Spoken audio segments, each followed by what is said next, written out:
Hello, everybody, and welcome back to another episode of Toast Time Podcast. I'm here with my good buddy Jackson on the great day known as Cyberpunk Drop Day. It's a great day, man. It is a This is a fine great day. day. Uh, so besides that, we're going to get into some Toast Time here with you guys today on the Vendetta Sports Media Network. And you know what? We're just going to roll right into it. So my first up, my buttery pick is my man Patrick Graham, defensive coordinator of the New York Giants. I love this man. I have not loved the defensive coordinator so much since Spags, and I am so happy that I got one back. It is incredible what this defense has been able to do. We went into Seattle on Sunday.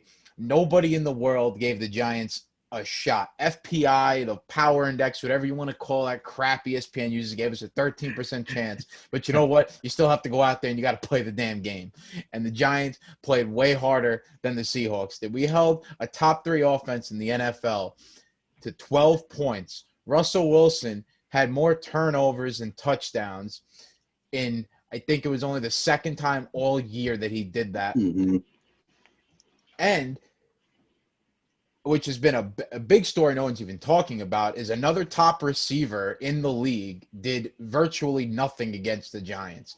DK Metcalf was held to only 80 yards, and from what he's been doing to every other team in the league, that is severely underproductive. The Giants have been locking up and taking out some of these teams' best wide receivers, and it's a big credit to James Bradbury, Logan Ryan, guys like that. You know, Leonard Williams has been playing a lot better than what we saw from him with the Jets. And this is a little message to Alex, since you wanted to come at me last night on the Slack, which is stupid Raiders who had to have a prayer to beat the New York Jets, okay? Don't let the Giants get hot, okay? The reason why nobody wants to play the Giants in the playoffs is because no one wants to play a defense like this. No one wants to play a team like this that fights and claws their way to victories. No one wants to play those teams.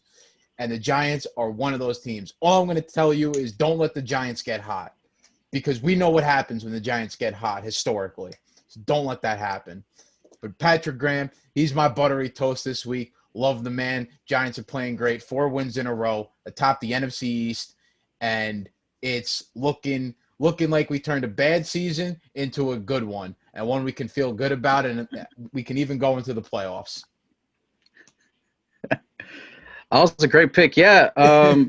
Giants fans, you're kind of in a situation as a Giants fan that I was as a Miami fan last year, where it looks like you've got a good coach that knows what he's doing, knows the type of players, the personnel. He's got his game plan. He's establishing a culture where it's no matter what, we're probably, because it's the culture where we're not rolling out there with a top 5, top 10, maybe not even a top 20 team. Like when you look, just at the players, and it's like, but we're going to work our asses off every single time out there. And they're in the hunt for the playoffs for their division. Now, there is a reason why that division is getting made fun of a lot this year, and it's because it looked like it was only going to take about 4 wins to win the division. But you're in a tight race, and the playoffs are the playoffs. Can't take that away from anybody. And also, like last year, you got the Giants having a rough start like Miami did, and then are kind of picking it up and are winning some games down the stretch. And because you're in such a weak division where really your biggest competition right now is the Washington football team, a team with no name, then you're doing all right. You're moving in a positive direction. I think that could be a big draw for potential free agents in the future, because when we get to my buttery pick, we'll see exactly. I can expand upon that more. But yeah, and I mean, kudos to the defense, kudos to the coordinator and the coaching staff. They had a game plan and they executed it about as perfect as you could. Like you said, one of the top offenses in the league. It's what has gotten the Seahawks to this point. Recently, Wilson has made some questionable decisions with the football. His turnovers over the past 5 weeks, it just seems like he's making more and more of them, which is very did I say Westbrook? I meant Wilson.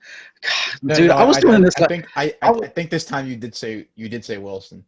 Okay, because then Westbrook popped in my head because I recorded the Tandemonium Sports Show last night with Brian. Shout out to Brian, and I was doing the same thing. I was saying court. I was saying like NBA teams. I don't know what it is. It's just NBA is in my mind, but it's like no, we're talking NFL here. But yeah. Anyway, Wilson hadn't been playing that. He's been playing good, but not great, and they fell into a trap game, and that's exactly what it was. But kudos to the Giants taking advantage of it. They get a huge dub, and it puts them in even better position to try to win the division. So that was a good win. Good win. So my buttery pick, like I said, is it's also a coach. Kind of going off of what I was talking about of setting the culture. It's Brian Flores, and it's not specifically about the win. It's about one action that he had because the win wasn't that great. Mm-hmm. It was a 19-7 win. Tua had a decent game. He put together a couple drives. My biggest gripes was there was about 2 of those field goals that should have ended in touchdowns, and they didn't. And that's the difference between, beating the lowly Bengals, who are rolling out there with Brandon Allen, I think is his name. Shout out University of Arkansas Razorbacks. That's his alum. So, closet Razorback fan here, had to deal with him and his brother at one point.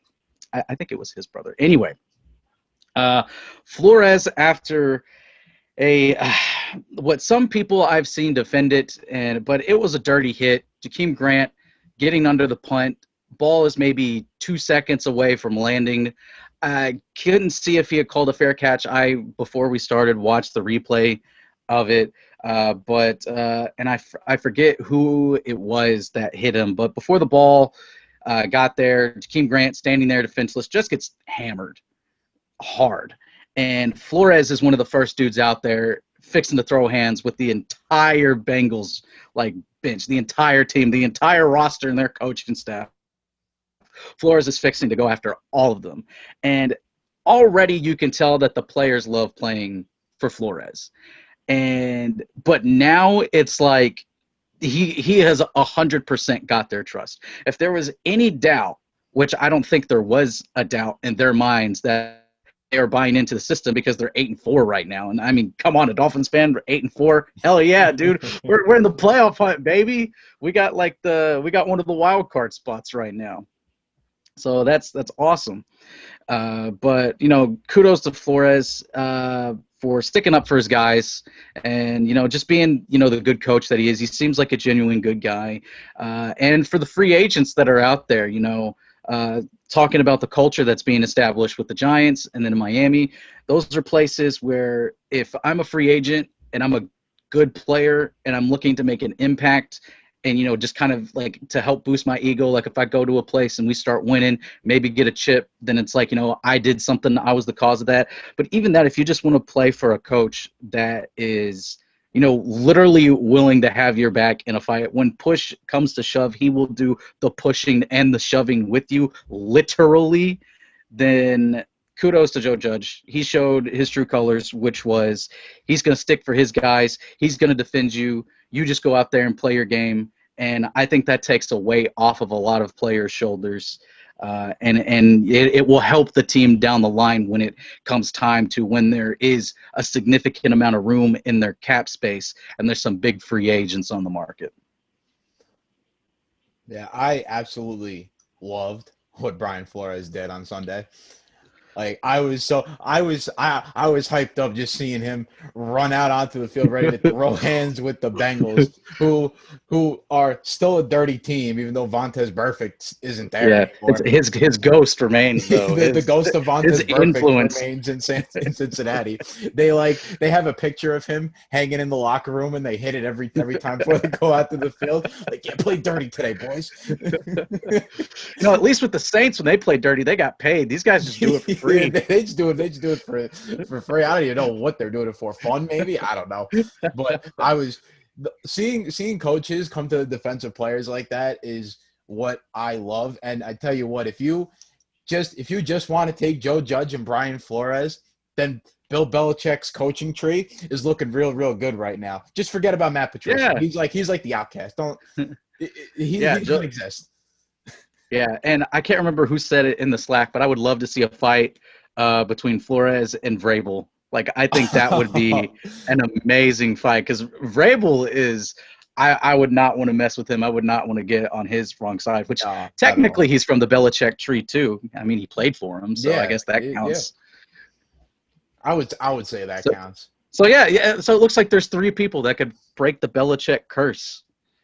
Yeah, I think it's gonna it's gonna happen. There, those three guys are, at least from what I see right now, they're gonna be three long-standing head coaches in the league. Like, when Belichick and the old guys start going out, it's gonna be taken over by at least these three are gonna be at the top of it. I'll tell you that. But we'll go into my burnt right now. My burnt toast this week. I don't care that you won the damn game. It's the freaking Las Vegas Raiders. I don't give a damn you won that game. You didn't win. You just didn't lose. Greg Williams gifted you that game because he knew the implications for the Jets, even if he would get fired. He was martyred just to give you guys that game. And I don't want to hear it. Alex, your team sucks. They're terrible. They should have lost to the goddamn New York Jets on Sunday. Okay, the Jets were 0-11. You come in there. First of all, you played. Here's why the Raiders fooled everybody this year. So first off, you beat the Kansas City Chiefs, and it was like, oh my God, are the Raiders like finally good? Like, what's going on here? Maybe so. Then you play the Chiefs again. Okay, you lose in the last 20 seconds of the game. It happens. It's Patrick Mahomes. We get it. Okay, that happens. Yeah. But you had a good fight. Now you go to Atlanta, the home of choke artists. You go to Atlanta, Georgia breeds nothing but choke artists. It's all they do. The Falcons, the Georgia Bulldogs football team, that's all they do down there. You lose 40-6, get absolutely routed by Matt Ryan and a bunch of Matt Ryan didn't have Julio Jones. He didn't have Todd Gurley. I mean, how could you lose that game? So, okay, whatever. You want to mark that off as a fluke game. That's fine. Whatever. Go ahead. Then you come into New York, and I'm thinking, okay, they're going to steamroll the Jets after what happened last year. They came into New York and got their asses kicked all over the field by Adam Gase and the Jets last season. So they're coming in with a chip on their shoulder. You guys needed the defensive coordinator of the other team to throw the game in the last 30 seconds so you could win. If the Jets were a somewhat competent team, there was no chance you would have won that game. Okay? I'm sorry, but that defense is horrendous. Your offensive line is disgustingly bad. And I don't know what's going on with your offensive coordinator. But for some reason, Darren Waller gets almost 200 yards in the first half, and then all of a sudden he disappears from being looked at on the field at all. I mean, he was open every single time. Nobody's getting him the ball. And you know what? I'm tired of this. Alex, this is mainly for you. Don't talk to me about my Giants, okay? Tell you know who's a team that's nobody's scared to play? The Raiders. I think people would rejoice that they're playing the Raiders because they could put a 45 on them and that disgusting, pitiful defense that they wheel out there every week.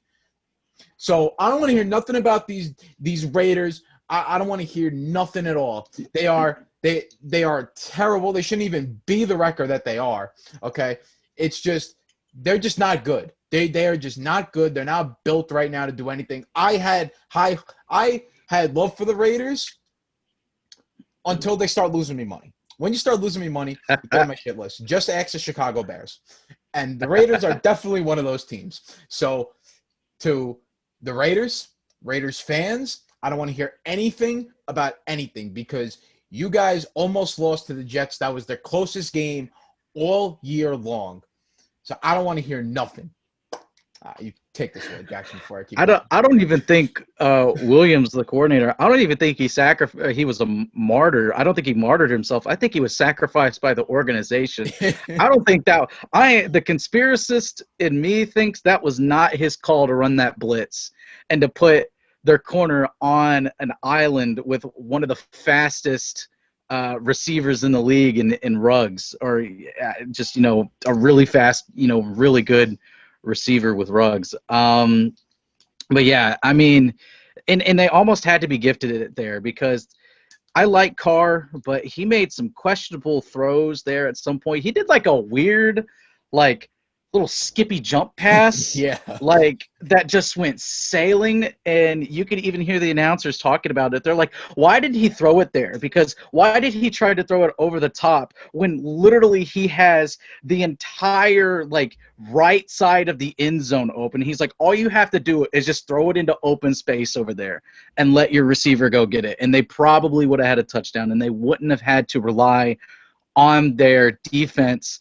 getting a stop with a little bit of time left and then having the Hail Mary, which it wasn't even a Hail Mary. It was just a simple, route. I mean, it was Ruggs, run to the end zone. That was it. But yeah, it's a bad look. And I think Williams got sacrificed to the football gods for the blessing of Trevor Lawrence, which I guess is fine, because I still like Sam Darnold and I want him out of there. I think him and Wentz, one of them's going to end up on the Bears, one of them's going to end up on the Colts. And despite my feelings about the overall team for both of those teams, I think they have a better chance for success. And I will be bringing up sort of kind of both later on in the show. But yeah. Raiders, what's going on, my guys? And I will be sorry, Alex, but I will definitely be rooting for the Raiders to lose, because I just realized that we're going into week 14 or 15 right now. Like the season's pretty much almost over, and my Dolphins are in the playoff hunt against your Raiders. And when push comes to shove, I'm rocking with Miami. My Tua jersey wasn't clean, so in honor of Brian Flores, I wore the other Miami team. Okay, so my burnt pick is someone that I'm more or less kind of getting on to them. It's the Steelers, specifically their wide receivers. And Brian and I last night, when we recorded the Tandemonium Sports Show, which may or may not be out by the time this gets out, Brian went on about a 20-minute rant. He took up a significant portion of the podcast time just about the Steelers, and I was cool with it. Let him vent about it. But he hit a lot of good points, and of course, talk about it a little bit also back to him. But this receiving core, man, I don't know what is happening with this team. I believe in them. I think they're one of the top teams in the league right now. It's not a fluke to be 11-1. Okay, let's get that out of the way. And it's not like they've barely been beating opponents. That's only happened to them recently. They were killing dudes early in the season when the Browns were super hot and people were like, "Oh, is this Browns team legit?" Smacked them 38-7. Left them in the dust and left Baker Mayfield crying for his mama. Okay. Now there have been some significant injuries to that defense. They have been missing some key players. They're missing some players on the offensive side as well. But just the receivers were doing no help to Big Ben. He's coming off of elbow surgery. He threw for 53 times last night, and he averaged just over 5 yards a completion. That's ridiculous, just from an offensive standpoint. And he barely threw for over 300 yards. How can you throw for over 50 times and you're barely getting over 300 yards? I don't know. But the receivers were doing no help. Eric Ebron is getting on Twitter, talking his shit, and he's dropping passes in the red zone. Everybody's dropping passes. And I honestly will put it on the receiving core that they lost this game, because they dropped some key passes, late situations, down the stretch, doing Big Ben no favors, doing this team no favors, doing themselves no favors. But in the long run, I think it'll be better for them. Hopefully they They will slow down their Twitter fingers. Maybe their fingers were too tired from tweeting. They couldn't, squeeze and wrap up on the ball as it was coming in. I don't know. But they need to get their heads straight because they got a tough game against the Bills. Even if they lose this game, if they at least are consistent and put up a fight, then they'll be okay moving forward. But if they go out against the Bills and they get smacked, then it's really going to call into question their legitimacy, even with being a top seed right now. Yeah, they did not play a good game at all. And I mean, whether you want to say it's because of all the COVID, postponements with the Ravens, and then earlier in the year they basically missed out on a bye week at all this year because they had their bye week at like week 3, which is like pretty far away now at this point. And teams are just coming off bye weeks and you haven't even gotten one, and it's just been like they've been struggling recently with a lot of these teams. And I just think it's more of like they need to realize that you're going to have to fight in this league to win games. Like you can't just keep – like we got on the NFL front office the last toast time about the scheduling and all this COVID stuff. Mm-hmm. But as the player, I'm sorry, you can't just sit there and like continuously complain about it. Like at some point, you just got to be like, all right, okay, whatever. So we'll play here, whatever. It doesn't matter. Just go out and play. Because like what you said with Twitter fingers, I just feel like they're so concerned about, oh, the scheduling is terrible. Like the NFL wants us to fail. Like just stop thinking about that. Like just go out and play football. I mean, when your receivers are dropping passes left and right, there's really no one you can blame but yourself, to be quite honest. I mean, that was just – you should have never lost that game. You were up 14-3 at halftime. Alex Smith pulled that little trick loophole in the system where he got the clock stopped because he ran off the field with the ball, so they had to bring the K-ball in there. That was pretty funny on his part, but – That's some Chris Paul type. That's some IQ play. Yeah, that was a really good idea. I've never in my life seen a type of play like that. Don't know why it hasn't been used more often, but that was pretty wild. With the Steelers, man, they just have to, they just have to focus on football. Just stop worrying about your opponents and their COVID situations. Like, just focus on you staying healthy and finishing out the season, securing the number 1 seed, because that's ultimately what the Steelers want, because they didn't have a bye week. Because they get a bye. They didn't have a bye week, so they want that number 1 seed, so they get a bye week. And with the Chiefs hot on your tail, you're gonna have to win every game, because who knows when the Chiefs are gonna lose. They're looking like they're gonna end 15-1. They look like they're not losing for the rest of the year. Obviously, that could change because it's football. Anybody can win on any given day, but you don't know what's gonna happen. So we'll see about the Steelers. All right. So for my extra crispy pick, it's a common guest on our show here. It's my man Mike McCarthy, head coach of the Cowboys. I mean, this is just getting ridiculous, honestly. Like the way the Cowboys are losing games, they looked so bad yesterday in like a lot of spots. And it was just like, I felt like they could have won that game against the Ravens, because let's face it, the Ravens are not very good this year. Lamar Jackson has just regressed to a point where teams have caught up to him and he hasn't taken the next step. They very well could have won that game last night. But as we all know, the Dallas Cowboys this year, they just shoot themselves in the foot, whether it was key turnovers or defenses just giving up like big plays. Like, I'm sorry, did you see that read option they got fooled on, where Lamar Jackson just ran right up the middle of the line of scrimmage for like 40 yards and a touchdown? I mean, they act like they've never seen the read option before. Like, none of these dudes had been to college, played college football. It was before. Like every player in film, every player in the box looked at the running back and just forgot about Lamar Jackson, the fastest quarterback in the NFL. Like, they just all forgot that he exists, and he just took off right by them. They had no idea what happened. this whole thing with Mike McCarthy is just terrible. Like, I don't know what he learned in that barn for a year that he claimed that he was sitting in, learning about the NFL and the new system. I don't know what he learned there, but it ain't working, buddy. And the Cowboys have a lot of decisions to make because they owe a lot of people a lot of money coming up. And you already know that you got a head coach that it ain't going to work. Because I'm sorry, with the roster that you have, playing in the division that you're playing in, there is no way you should be sitting here last in the division. I'm sorry. Like, you should not be 3-9. We get Dak Prescott got hurt. Like, I get that. But it's not like Andy Dalton is not an incapable backup. I mean, you have enough pieces that you could somewhat sustain that. Your schedule hasn't been too rough. I mean, the games that you guys have lost, I mean, you got ran up and down the field by the Washington football team, not once but twice. I mean, both of those games were terrible.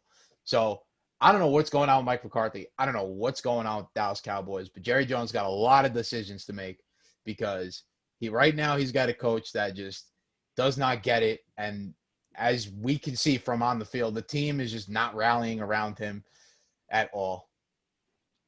I know, and I will never understand why they gave Mike McCarthy a job. I mean, I guess I understand it because he's a yes man to Jerry Jones, and that's it. But it's like I'm seeing stuff talking about like Marvin Lewis is a candidate for some coaching positions that will more than likely open when the season's over, and or at least when a team's season is over in just a few weeks, and it's like.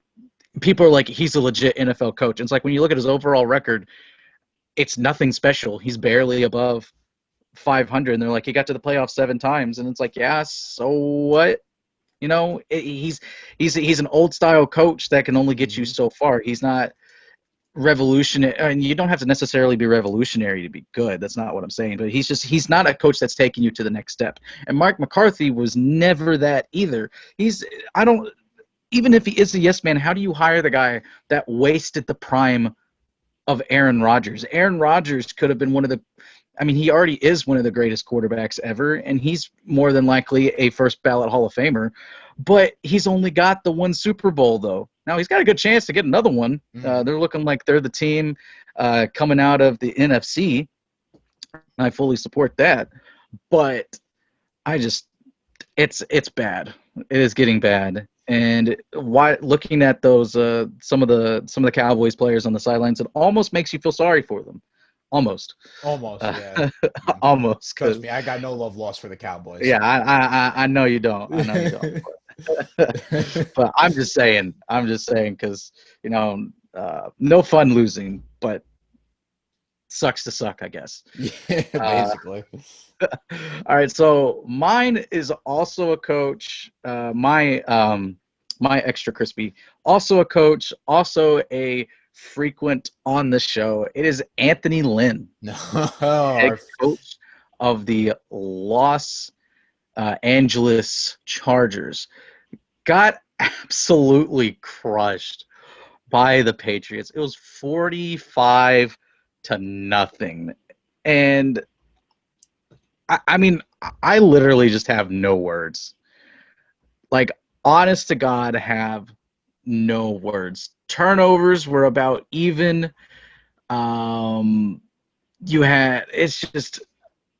It was so bad. Like, Herbert had a terrible game. QBR of 8.8. 7.1 points better than what's his face that started a few weeks ago.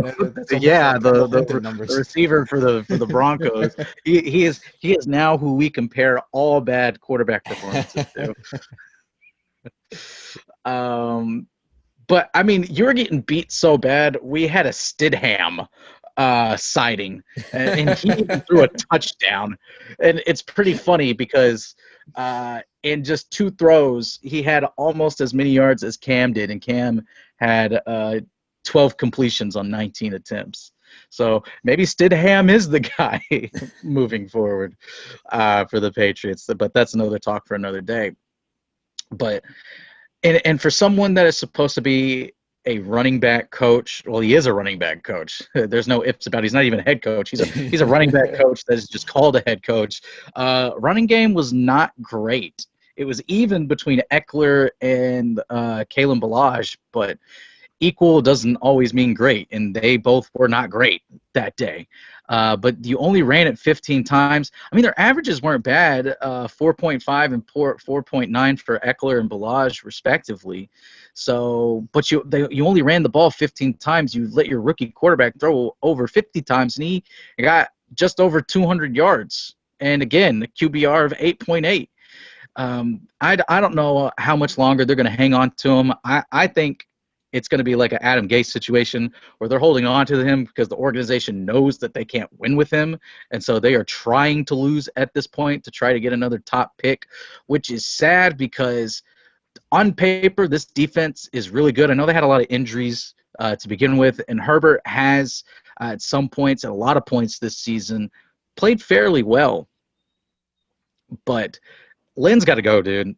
It is getting embarrassing. As much as I enjoy, when the Dolphins played, I was like, yeah, that's a win. I'm not, even when I got close, it's like I'm not worried. Anthony Lynn is going to Anthony Lynn this game. The Chargers are the Chargers, and they have lost like 30-something one possession games over the past 3 or 4 years. It's ridiculous.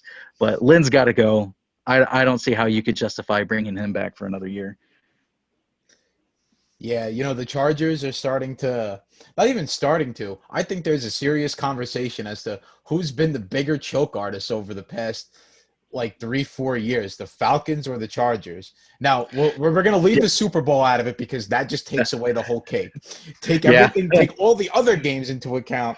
And but you can at least say, too, that at least Atlanta got to a Super Bowl. Like, at least they were good. At least they got there. They were a couple minutes away from winning it, but we all know what happened there. But Anthony Lynn is he's just not a good coach. And like with the roster that the Chargers had, like this is such an appealing job for like almost any coach in the league. Like Justin Herbert, rookie of the year. I think Justin Herbert's the rookie of the year. I don't even think like that's a discussion anymore. I think he ran away with that award. And like he's good. You have good weapons. I mean, Keenan Allen is still balling, although nobody talks about him ever, but he's still balling, Keenan Allen. And I mean, you got Austin Eckler, who's one of the best running backs in the league. The defense, fully healthy, is pretty scary, to be honest. That's a really good defense, fully healthy. But Anthony Lynn has just taken this team and thrown them into the pits of misery to sit them right next to the Atlanta Falcons in terms of choking games. And I talked about this with Trey on That's Some Cheese the other day, Trey's podcast, and this is undoubtedly Trey's favorite head coach in the league because of all the Chargers fans that for some reason are always in the Vendetta Twitter page's mentions talking about how Anthony Lynn was supposed to be really good or something like that, and it's just blown up in their face completely. I'm pretty sure they were still recently talking trash. Recently, it's like, y'all, you got 3 wins. Chill.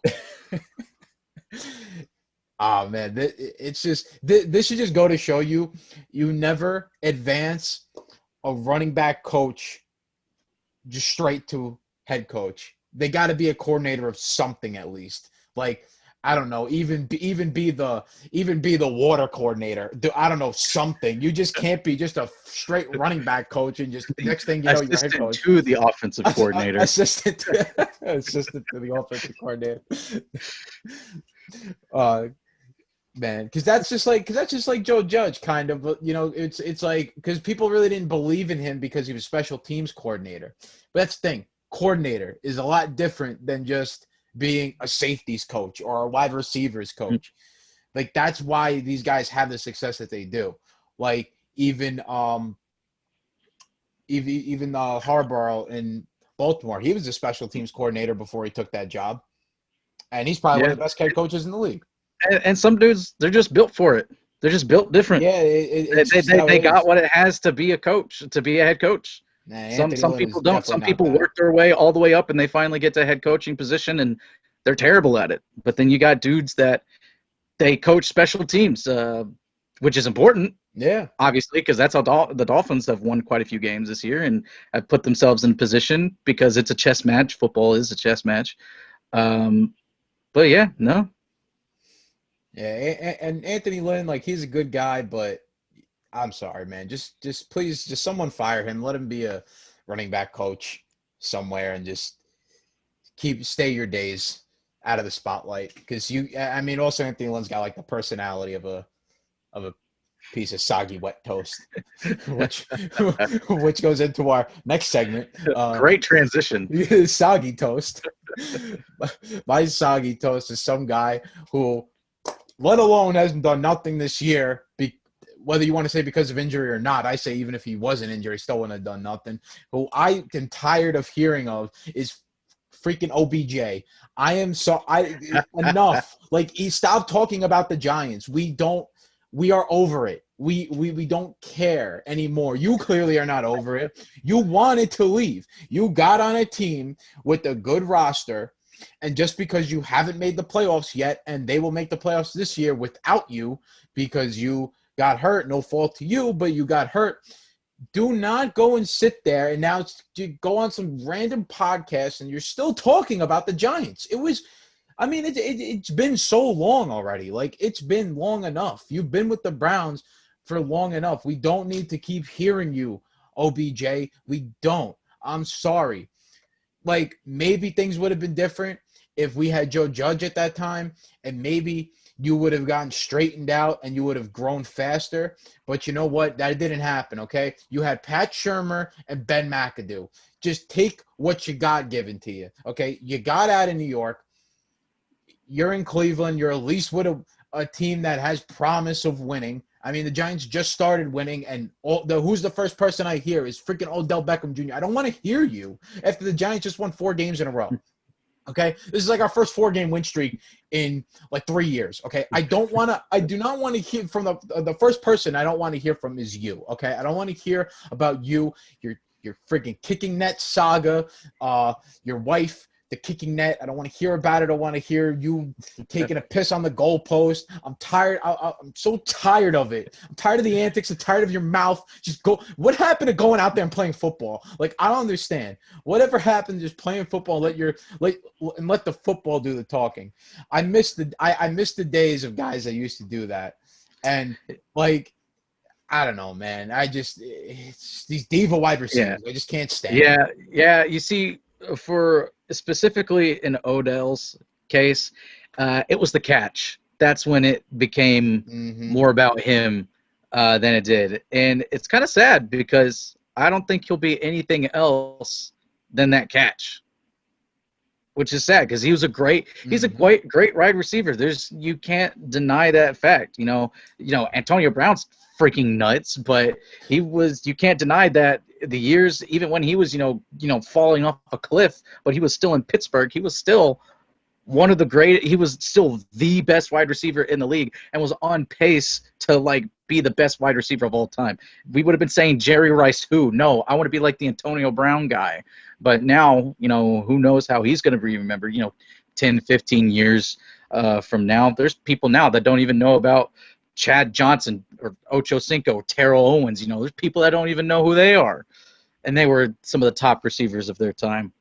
But yeah, he just needs to let it go. He needs to get over himself. He needs to grow up. He's always had these antics, from like the watch gate that he had, where he had like the $200,000 watch or whatever it was out there on the field. Is just like, which is just like stupid. So it was like, why are you wearing a 200G watch on a football field? Oh, the NFL is no fun. They told me I can't wear the watch. It's a $200,000 watch. What are you wearing it for on the field anyway? Like, what are you talking about? God, and they let you guys go and do these crazy celebrations in the end zone, which I'm all for, but don't sit there and call the NFL the no fun league, okay? That's just because they told you couldn't wear a they used to be the no fun league. Now they've turned into the semi fun league. Because they've let the players express themselves more. But yeah. All right. So mine, normally I know we do players for this segment, but there is a coach that is also a frequent to the show that I have to talk about. This is Doug Peterson. And Love it. Listen closely here, Doug. Okay, I'm gonna get really close to the mic and talk really softly into it, like ASMR. You have failed Carson Wentz. Your entire organization has failed him. I know he's been playing bad. I get it. It's not, now. Are there times where he should throw the ball away instead of chunking it down the field on an interception or taking the sack and getting put in a tough situation? Yeah, of course. Which it's easier to make those decisions if you have an offensive line that can stop anybody, anything. Right now, a second grader could get past that offensive line. It's sad. It is honest to God sad, because I believe Carson Wentz is a great quarterback, and he showed it early on in his career. He showed it last season when they had a lot of injuries. He put this team on his back and got them to the playoffs. But this year, it is bad. He does bear some of the responsibility, obviously. But it seems like it was sabotage from the start, because there's only so much that he can do. And I love what Chad put out there, that if because some of Carson's best plays is on designed rollouts off of play action. If there's a lot of rollouts, he said if there's more than 5 rollouts with Hurts, because Hurts is the starter, by the way. I don't know if you saw that, but Hurts is the starter coming into this week. You owe a quarterback $60 million over the next 2 years, and you got this second rounder that Nick Saban decided to replace for Tua, rolling out there. So Chad said that if there's more than 5 rollouts, then it was a sabotage job from the start. And I fully agree with Chad. I think Doug is pinning the blame away from himself, is putting it on his quarterback, is breeding a team that, for whatever reason, he doesn't want Wentz to be on anymore, and is trying to make it as difficult as possible for Wentz to be out there and to succeed. I again, conspiracy hat on. I fully believe it. And Doug Peterson, I put the blame at your feet. I don't care who their GM is, because you were able to make it work with Nick Foles. You should have been able to make it work with Carson Wentz.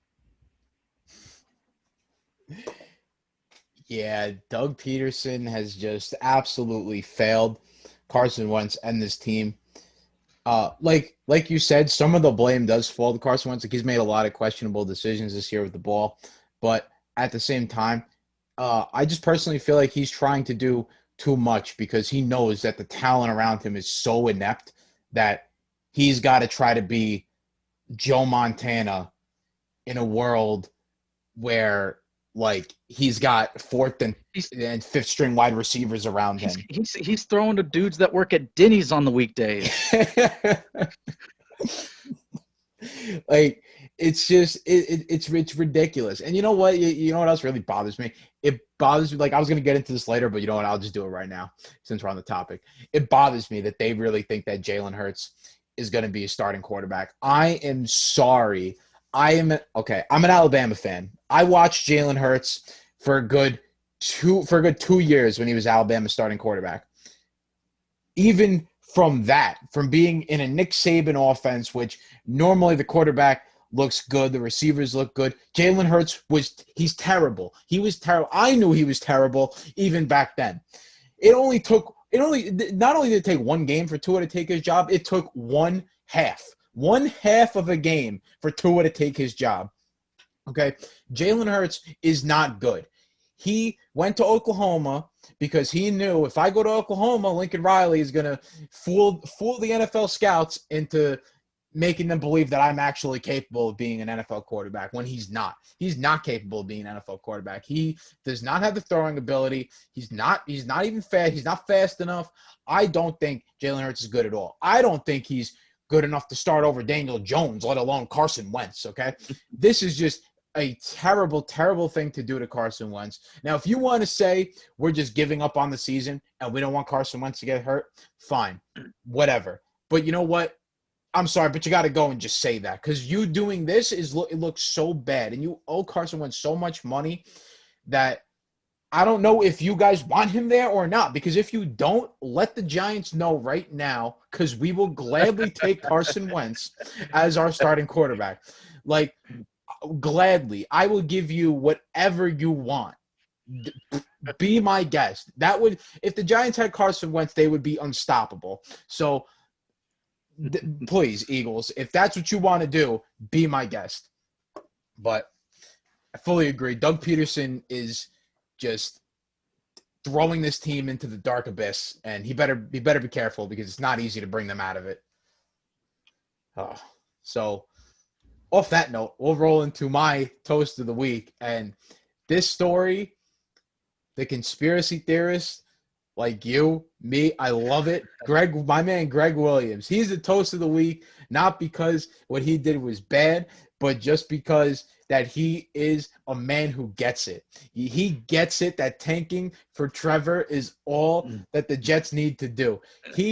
Whether it was him or whether it was Christopher Johnson, whoever it was that gave the okay to run a cover zero, okay, on a clearly past situation, whoever gave that initiative deserves a medal. And even if Greg Williams had to get fired for it, so be it. He saved Christmas for the New York Jets. Okay, he saved Christmas. He is Rudolph the Red-Nosed Reindeer right now for the city of New York, because he knew that if the Jets won that game, their chances of getting Trevor Lawrence dropped significantly, because the Jags still lose games, and I think the Jags might have a tiebreaker for that one spot over the Jets. But not even that. You win a game like that, close game against a good opponent, you might even get some momentum, and you might even win another game. Then if you win 2 games, you're definitely out of it. So Greg Williams knew, I gotta nip this in the butt right now. He said, please, Derek Carr, please take this game. I know that you guys have struggled all game to score against my terrible defense, but here, please take it. I do not want to win. And that is exactly what happened. And Greg Williams, I'm not even a Jets fan, but I will tell you, as a New Yorker, thank you for saving Christmas for the city of New York, because it's been some bleak times this year, and at least we got a man like you looking out for the city and looking out for the future of football in New York. Yeah. Greg Williams is like if Rudolph, after he helped save Christmas, was butchered and like served up as venison and jerky to all the elves afterwards. Like the Family Guy episode when they went to the North Pole, and exactly, and the mutated reindeer are eating elf flesh. Yeah, exactly. But yeah, like I said, conspiracy theorist in me, I don't think that was his call. I think he was sacrificed at the altar of the football gods. But yeah. All right, so my toast of the week, I am giving it to, listen, I picked on this team a lot, and I will continue to pick on them just because it is the Chicago Bears. Absolutely, they deserve it. The Chicago Bears. I looked at the score of this game. The Detroit Lions were down double digits with less than 2 minutes to go. 2 minutes to go. The final score, when all was said and done, Detroit Lions 34, Chicago Bears 30. How do you let that happen? With 2:15 left, you let the Lions score with 2:15 left, then you fumble it on your next drive, and then with 11 seconds left, you let the Lions just waltz right into the end zone. It was an unbelievable screw up. And even when I saw it, letting the like the NFL Red Zone, run in the background, and they're showing games that are fixing to close and everything. I was like, I just had this feeling I should have bet in that moment. If there was a way that I could have bet that the Lions were going to pull off this game, then I should have bet it. Because it just something inside of me said something's going to happen and the Bears are going to lose this game, or somehow it's going to end up in a tie and go to OT before a winner is decided. And I should have trusted my instincts. I should have immediately in those 2 minutes found a betting site to go bet on and drop $100 on it, just because I would have made so much money on that. And I'm angry at myself for that. But Chicago, even with the terrible offense that they have, supposed to have this great defense, and they couldn't stop the lowly Lions from scoring twice in 2 minutes. That was just – I couldn't believe that game turned out the way it did. Now, I don't have Red Zone, so, I'm kind of stuck with whatever game is in the New York market. Uh-huh. But then at the same time, I also have I got a website that I can stream a game here or there, and obviously I'm not going to go and watch the Lions and and the Bears. Sorry, no interest in that. I don't even know what I was watching at the time, but it definitely wasn't that game. I think I was actually watching Saints and Falcons. But the Lions, lowly team. They're more like the Detroit Kittens at this point. I mean, the only thing that I think I should have bet on that game only because, in my head, I know that when teams fire their coach for some reason, the next week they always go on a hot streak. They come out firing on all cylinders and just start running away with a game, or they pull off some ridiculous comeback. And I mean, this was more about the Bears than the Lions. The Bears are just so allergic to winning games that they couldn't even beat the Lions. It's bad enough to let a team come back on you, but to let a team like the Detroit Lions, who historically blow games like this, just to let them come back on you like that, that's just bad. That's just so bad on so many levels. And also another thing, this Chicago defense, I'm sorry, it wasn't what it once was. I don't know why everyone keeps thinking that they're good anymore. At the beginning of the year, I already had this thing in my head where I'm like, this defense just isn't going to be good. There's just something wrong with it. It's just not what it used to be. And it's not. I mean, they're giving up points left and right. They're in shootouts. And with that offense, you are not winning any shootout. I'll tell you that much. So that defense outside of Khalil Mack and, Eddie Jackson, or that guy on the defensive line, Akeem Hicks or Nix, whatever his name is. Yeah. Outside of them, that defense is kind of shot. There's really nobody left on that defense from a couple years ago. And they just continue to lose games and go down this bad path, and it just keeps getting worse. The Bears started out 5-1. Their last win was against the Panthers. Since then, they've dropped 6 straight. I think that's the longest streak in NFL history after winning your first 5 out of 6. And they were tied with someone with 5 losses in a row. I think this just broke it. They now have the longest losing streak. The only game that I think they'll be favored in coming up is the Jaguars game that they have. They have the Jaguars on the schedule, so they may get to 6 wins. But that's sad if you win 5 of your first 6, and you're going to end the season with only 6 wins. I knew that was just. They were a complete mirage. They were a complete mirage. When I was doing the picks and they were 3-0 and 4-1, I was like, guys, don't fall for it. They're gonna fall for it. It's gonna happen. They're gonna fall off a cliff. They're gonna lose, and I don't even want to take credit for it because it felt like it was just so easy and so common sense that people should have seen that. But no, Bears fans were talking shit on Twitter. Oh, man. Well, we'll roll into our last segment of the day, our prediction. And I had Jalen Hurts here, but it changed my mind. Well, as I talked about him before, so I'm not going to talk about him again. Instead, I'm going to go with somebody that probably no one expects. Kyler Murray, you are in trouble. Ooh. You are in deep, deep trouble. You know why? Because you got to play the New York Giants this week. And not even just you got to play the Giants, but Kyler Murray is still nursing some weird shoulder injury that is just caused the Cardinals to just lose a bunch of games in a row after starting out really hot. I think they're 6-6 right now. They fell out of the playoff They race are, yeah. at this Yeah. point. I It's mean, sad. we're talking about I really bought into them. yeah, no, I like them a lot too, but he hurt his shoulder and now they're not doing so great. And you had that low scoring game against the Patriots in which you guys lost.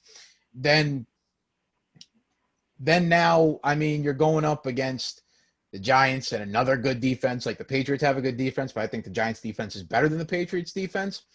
All I'm going to tell you, Kyler Murray, is you're in trouble. I would watch yourself very carefully because I don't care. D-Hop, Dan Arnold, Christian Kirk, I don't care what receivers you got, what's going on, Kenyon Drake, doesn't matter. The new and improved Giants is coming for you. And this is what I mean by don't let the Giants get hot. Because now rolling into this game, I'm telling you right now, Giants win this game. You guys thought I was crazy before. Wait till the Giants bring their record to 6-7, and we're talking about a fifth straight win in a row against another team from the NFC West, which is probably the best division in the league. And don't let the Giants get hot. All I'm telling you, Kyler Murray, is you're in trouble. I don't think you're going to have a good game at all. I think the Giants defense is playing way too good, and the Cardinals offense is in way too big of a rut. I can smell this game being another low-scoring, close game, much like the Seattle game, in which the Giants will most likely pull it out because that's what they've been doing lately. Is they've been pulling out these close wins, which they weren't doing earlier in the year. So watch out, Arizona. I'll have to pay extra close attention to that game now. Yeah. So when we talk about it next week, you talking about your home team in a positive sense. I'm going to talk about mine in a negative sense. Dolphins play the Chiefs this week, man. And I mean, Dolphins have had a great defense, over the past 2 months. Really, it's been a top 5, top 10 defense, and that's why they're in the position that they're at. That's why they're 8-4. Our offense is nothing special by any means. Our run game is terrible. We suck at running the football, and Tua's having okay games, but that's it. They're just okay games. Yeah. He's had one really good game this year, and the other ones they've just been okay. I mean, this is the ultimate measuring stick. That's what I'm taking this game. I'm fully expecting us to get smacked around. That defense, I think, is probably going to end up getting picked apart. I think Mahomes is probably going to throw for 4 touchdowns, over 300 yards, which is okay. I guess that's what he's normally going to get anyway. But I'm just hoping that we make it an entertaining game for the people that just want to watch it. And but yeah, I think the Dolphins defense does get beat up pretty heavily. But what I hope it does is that it exposes the weaknesses of this team, and then that way in the offseason we can address those. That's about the only positive that's going to come out of this week. But good Lord, if we win, I'm going to be unbearable because that'd be 9-4. I mean, on the verge of a 10-win season. We're supposed to be in the middle of a rebuild, and we're probably going to have a top 10 pick, at least a top 15 pick because of the thank you, Bill O'Brien. Friend of the show, Bill O'Brien. You owe Bill O'Brien a lot, man. Bill O'Brien. I'll tell you, man. He set the Dolphins up for success. Yeah, if that first round pick and that second round pick, if they turn into key contributors for a Super Bowl team 2 years from now, they should send a ring to Bill O'Brien. 100%. I would. At the very least, same with the Cardinals too. If the Cardinals win one in a few years, they should send one to Bill O'Brien because of D-Hop. Absolutely. But it kind of sucks because the Dolphins, I think, are just catching the Chiefs at the wrong time right now because the Chiefs are they're rolling. I mean, they had a close game against the Broncos, but it's a division game. You can expect the division games to be close. They're just catching them at a bad time because the Chiefs are on fire. They've won every game since they lost to the Raiders. I couldn't even tell you how many it's been. I don't know, but they're rolling. They're the best team in the NFL right now. Although I will say what I like about the Dolphins is what I also like about the Giants is that the Dolphins are a very scrappy team. They're not going to roll over for nobody. So, it could be. I mean, I remember. I'm not saying that to win, but I remember when they were playing the Rams. I remember they're playing the Rams, and everyone's like, "Oh, Aaron Donald and blah blah blah," and the Rams are going to kill the Dolphins, and the Dolphins just steamrolled the Rams and made Jared Goff look like a rookie quarterback, which he normally does every week. But this. Yeah, no, I mean the Dolphins are hot too. Like the Broncos loss was bad, and it's been 7 in a row, by the way, for the Chiefs. 7 in a row. Okay, yeah. Yeah, but the Dolphins 1, 2, 3, 4, 5, 6, 7. They've won 7 of their last 8, and 2 of those wins came with Tua out. The Broncos. Well, no, I think he was injured in the Broncos game. Yeah, the Broncos game he was there. So it was the Jets win that game. It was really just the Jets game where Tua wasn't there. But yeah, I'm like I said, and the Chiefs, because of their defense, they're prone to let teams kind of keep it a little close and high scoring. So who knows? It may just take a stop or two for the Dolphins to win. But I'm not holding out much hope. But I look forward to the game. I'm fine. It's finally fun to be a Dolphins fan. Again, it's finally fun to watch these games because I'm going into Sundays thinking, man, we can actually win this game, man. It's different. It's a different story. 8-4 is a hell of a lot different and a lot better than 4-8, which is where we are normally at this time of year. I'll tell you that much. Not since Chad Pennington have I been this excited to be a Dolphins fan. That was like 2006, I want to say. 2006, 2007, maybe. A while ago. Oh, Chad Pennington! I haven't heard his name around these parts since he was a quarterback. Right here. It was the year that Brady got hurt and was out for the season. That's right. And because AFC East celebrated in. Yeah. Thought they had a chance. Matt Castle was it Matt? It was Matt Castle. I think Matt Castle was his backup that year. Yeah, he was the backup, and the Dolphins went like 11-5, 11-5, I think, that year, and won the division. Which they had 2 easy games against the Patriots. Which I can't remember if they won that or not, but that was a fun team. It was a fun team. So it's nice to win again, man. Yeah, it's nice to finally be back into the winning ways, which for both of our teams has not been. We've not seen much of it recently, but at least you got Super Bowls in your lifetime, though. Yeah, see, that's the thing that everyone always tells me, and I've started to more appreciate it when I look around the league. You get the Jets who have won at the dawn of time, basically the Super Bowl 3. Same with the Chiefs. The Chiefs up until this last season, they won the Chiefs. Super Bowl 3. I think the Chiefs won Super Bowl 1. No, it was the Packers. I can't remember. It was one of the first 3 or 4. It was one of the very first. Yeah, it was one of the first couple of Super Bowls, and it's just been, it's very nice to see your team win Super Bowls. And I was lucky that I was actually old enough to remember them, because on the baseball side, I'm a Yankee fan, but to be quite honest with you, do I really remember the World Series in '98? I mean, '98, I was 2 years old. I mean, you know what I mean? Even the Subway Series, I kind of remember it. Not really, though. So, it's nice to remember those times. And it could be a Lions fan, man. It could be worse. Oh, it could always be worse. You could always be a fan. You could always be a fan of the Detroit Kittens and the other Detroit teams. But hey, at least for the Detroit teams, at least they got an NBA Finals in their They did, yeah. They did put the beat down on Kobe and Shaq. Nonetheless, they ended. That's right. They officially ended that dynasty. They did. Yeah, that was the end of the marriage between Kobe and Shaq, and an old Karl Malone and an old Gary Payton, who nobody remembers that those two were on that team. Karl Malone and Gary Payton played with Kobe and Shaq at one point. We're in the finals together. The early 2000s were a weird time in basketball. Very, very weird time.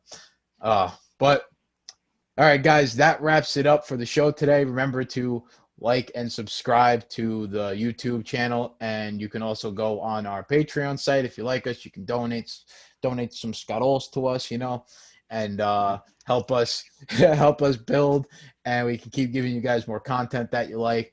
Now, me and Jackson are patiently waiting for Cyberpunk to drop tonight, so tonight is a very exciting night. So for all you out there watching, thank you, and we will meet you guys again next week.